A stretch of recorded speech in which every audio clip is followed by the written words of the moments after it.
Bien. Alors, pendant que l'estrade va être modifiée pour passer à la remise du prix de la chaire droit de la consommation 2022. Et je suis très heureuse que cette première édition de la remise du prix de la chaire droit de la consommation ait lieu, prix qui est destiné à promouvoir le droit de la consommation et à encourager des jeunes chercheurs à mener des travaux de recherche en ce domaine. Et je ne doute pas d'ailleurs que la manifestation d'aujourd'hui va encourager les chercheurs à se lancer dans le droit de la consommation. Donc là, je vais appeler un certain nombre de personnes sur l'estrade qui a donc été aménagée pour l'occasion. Et tout d'abord, je voulais indiquer que les éditions L'Extinso ont été particulièrement associées à la création du prix de la chaire. Et je remercie donc infiniment Emmanuelle Filiberti, directrice générale des éditions L'Extinso, d'être présente. Emmanuelle Filiberti va remettre le trophée dans quelques minutes. Donc Emmanuelle, tu peux monter sur l'estrade, ainsi que Sidonie Doireau, directrice éditoriale livre des éditions L'Extinso. Sidonie, n'hésitez pas, vous pouvez monter aussi sur l'estrade. Aux côtés des éditions L'Extinso, les partenaires de la chaire ont tous été enthousiastes pour participer à la création de ce prix. Alors, certains partenaires de la chaire ne peuvent être présents aujourd'hui et s'en excusent. La médiation des communications électroniques, la médiatrice de l'autorité des marchés financiers et UFC Que Choisir, ainsi que Engie, qui est notre partenaire, qui est l'un des deux partenaires fondateurs, Grand Mécène, et Engie faisait partie du jury du prix de la thèse. Cependant, d'autres partenaires sont présents, et notamment la Fnac Darty, qui est partenaire fondateur, Grand Mécène et membre du jury. Donc, j'appelle Nathalie Dubois, que vous avez entendu tout à l'heure, Sonia Contin, qui est responsable juridique, et Laure Maillet, qui est juriste au sein de la Fnac Darty. J'invite également nos partenaires fondateurs, que sont les fédérations. Alors, sont présents ici le responsable juridique de la Fédération de la vente directe, Pierre Weinstadt. Pierre, tu es le bienvenu sur l'estrade. On a une deuxième fédération qui est la FEVAD. La FEVAD, la Fédération des entreprises de vente à distance et du e-commerce, était membre du jury. Et j'invite Laurine Caraccioli, qui est responsable des affaires juridiques de la FEVAD, et je vous prie d'excuser Marc Lolivier, délégué général, qui ne peut être présent aujourd'hui. Dans les fédérations, nous avons évidemment la Fédération du commerce coopératif et associé. Donc j'invite Alain Souillot, que vous avez entendu tout à l'heure, à monter sur l'estrade. Parmi les partenaires de la chaire, nous sommes aussi très heureux d'avoir comme partenaire l'autorité de régulation professionnelle de la publicité, que vous connaissez sous l'acronyme ARPP. Et donc, j'invite Stéphane Martin, qui est présent, je vous remercie vivement, directeur général de l'ARPP, et Magali Jalad, directrice des affaires publiques et juridiques de l'ARPP, à monter sur l'estrade. Alors, j'espère que je n'ai oublié aucune des fédérations. La RPP est présente. Enfin, l'un des partenaires fondateurs de la chaire, c'est évidemment l'Institut national de la consommation.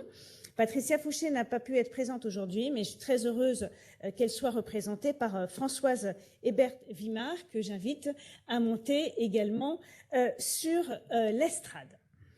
Alors, pour ce premier prix de la chaire, le jury était composé, outre des partenaires que j'ai cités, de deux collègues universitaires, membres du comité de chercheurs, qui s'excusent, ils ne pouvaient pas être là aujourd'hui, Jean-Denis Pellier, professeur de droit privé à l'université de Rouen, et Laurence Usunier, professeur de droit privé à CY Cergy Paris Université. Enfin, dans le jury étaient présentes, évidemment, Carole Aubert de Vincel, qui ne peut pas être là, comme vous le savez, aujourd'hui, et Emmanuel Filiberti.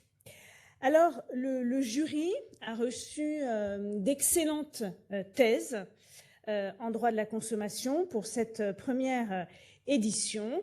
Et une de ces thèses a été particulièrement distinguée. Et je vais laisser... Alors, on va peut-être prendre un micro. Ou Emmanuel, tu veux t'installer Très bien. Je laisse à Emmanuel Filiberti le soin d'annoncer le lauréat ou la lauréate. Le suspense n'est plus très long. Je voudrais juste dire que je suis très honorée de remettre ce prix de la chaire du droit de la consommation. Je voudrais également saluer l'intérêt de cet événement, que j'ai trouvé vraiment très, très intéressant, et puis féliciter les organisatrices, parce que c'est vraiment très, très bien organisé. Bravo. Donc, alors, le suspense est à son comble. Tu as dit tout à l'heure qu'il y aurait un lauréat, une lauréate. Eh bien, c'est une lauréate. Puisque je vais demander d'ailleurs à Marie-Lou Leroy, qui donc est la lauréate de ce prix de thèse, de venir nous rejoindre.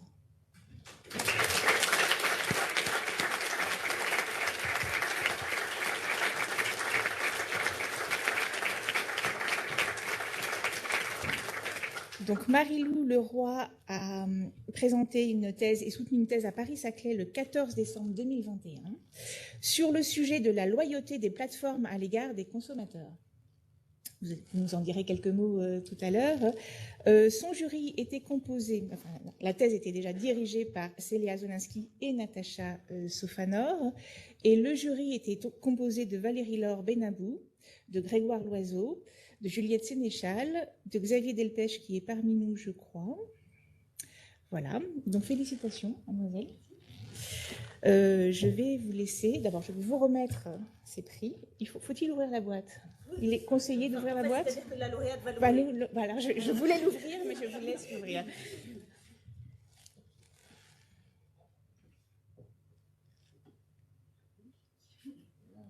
Magnifique. Oh.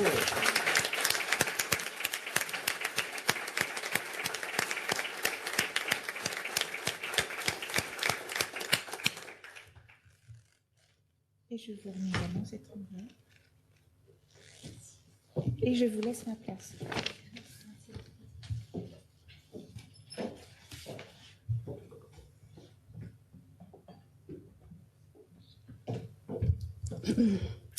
Merci Madame Filiberti.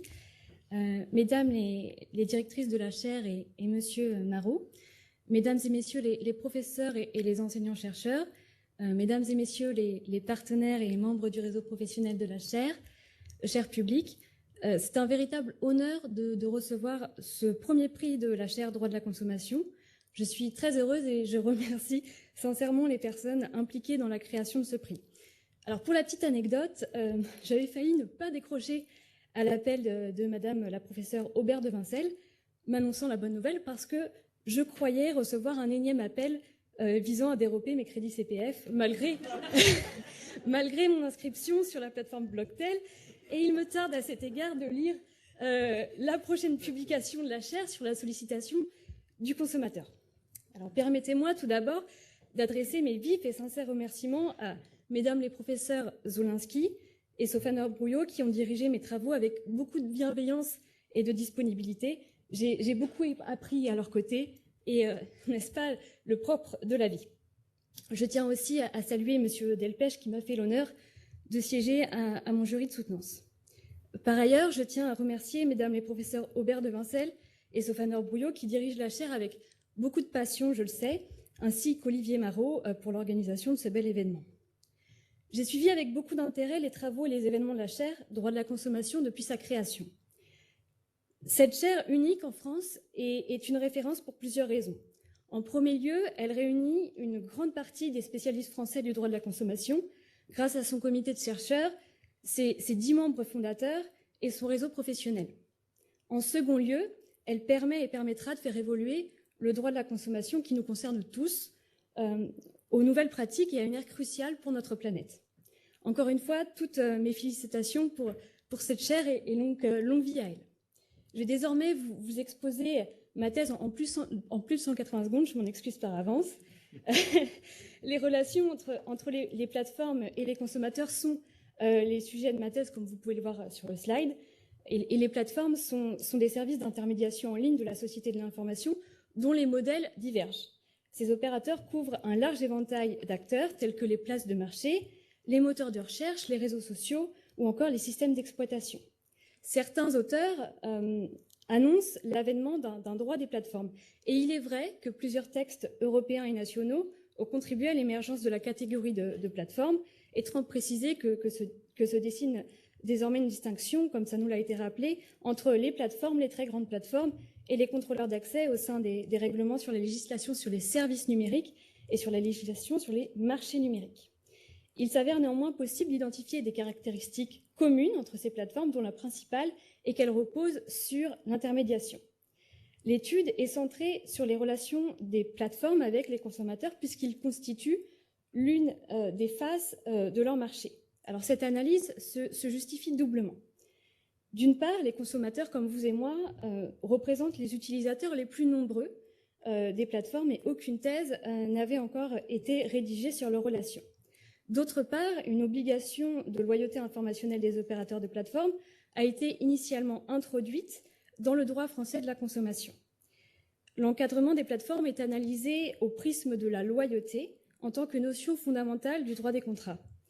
Il est proposé de reconnaître la loyauté des plateformes à l'égard des consommateurs comme un principe directeur pour encadrer les relations entre les plateformes et les consommateurs et orienter les législations les visant. Dans une première partie, le système juridique actuel est critiqué pour son incomplétude. Il était donc nécessaire d'étudier les contrats de consommation conclus entre les consommateurs et les professionnels et les plateformes.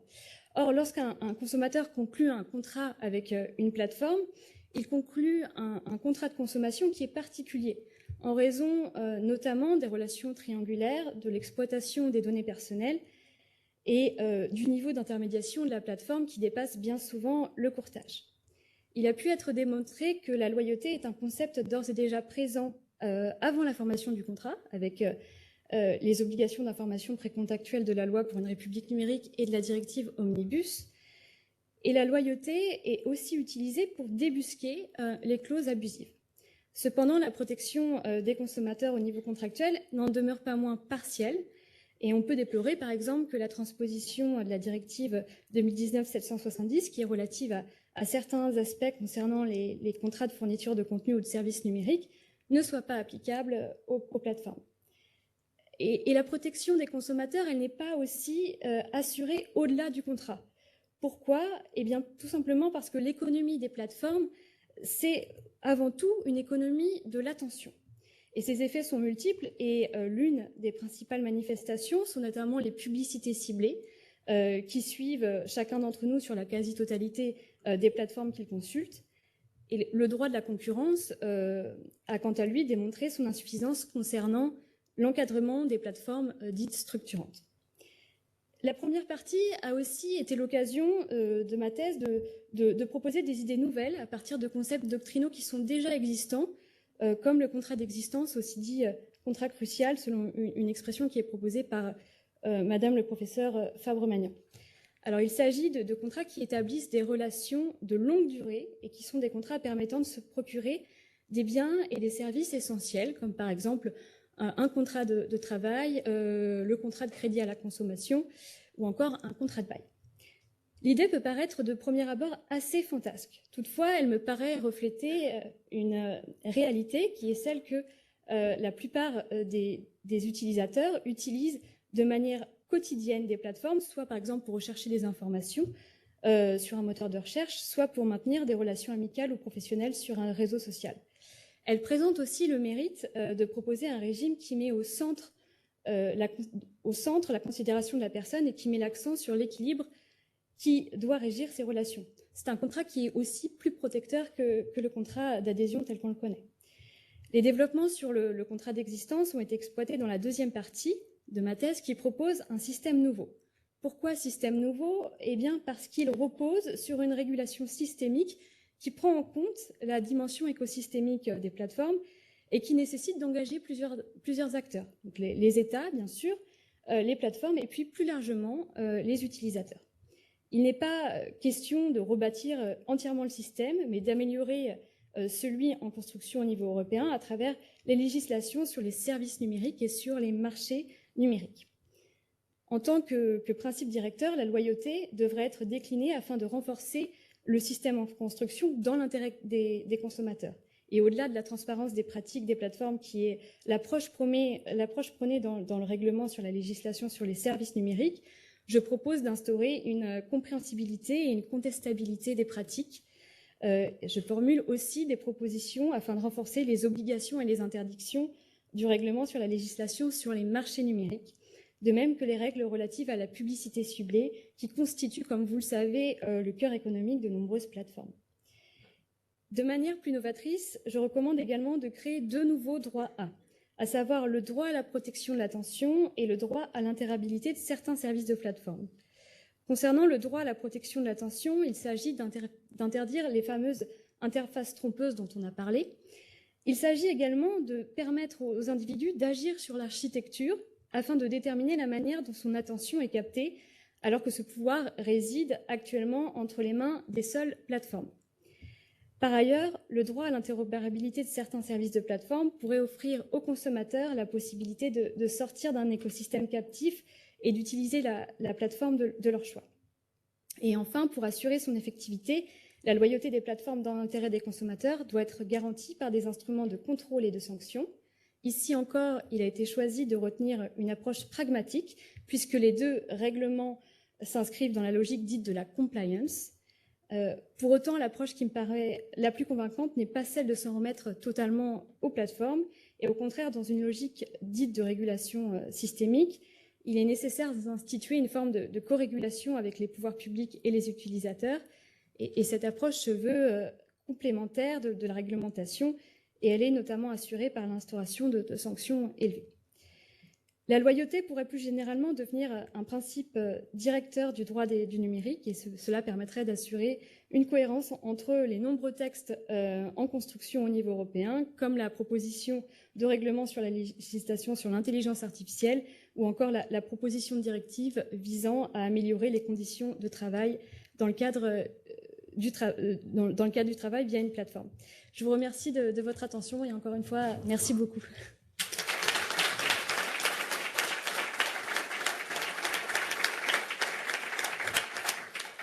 Merci beaucoup, Marie-Lou. Donc, je pense que vous comprenez pourquoi, parmi les nombreuses publication que nous avons reçue, celle-ci est effectivement absolument passionnante, mérite grandement le prix. Je tiens à remercier encore une fois les éditions L'Extinso, tous les partenaires de la chaire présents.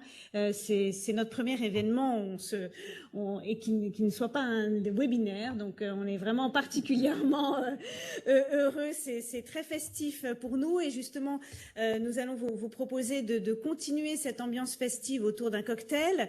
Je voudrais remercier, alors il a déjà été remercié par Marie-Lou, mais je voudrais le remercier très chaleureusement, Olivier Marot, qui était post-doctorant,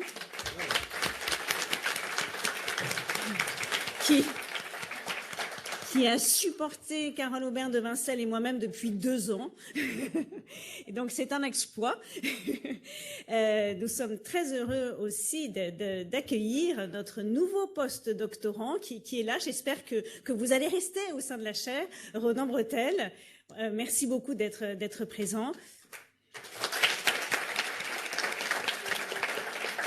Alors, je crois qu'il y a une photo qui est prévue, donc si vous voulez vous diriger vers le cocktail, je garde encore quelques secondes les partenaires de la chaire pour faire la photo. Je remercie très chaleureusement aussi Marie-Paul Benassi, Nathalie Martial-Braz, Ralph Roganbuck, Juliette Bolaton d'avoir participé à cet événement qui a été très intéressant grâce à vos interventions, et puis merci à tout le public. Merci également au MEDEF qui nous accueille dans des conditions tout à fait exceptionnelles.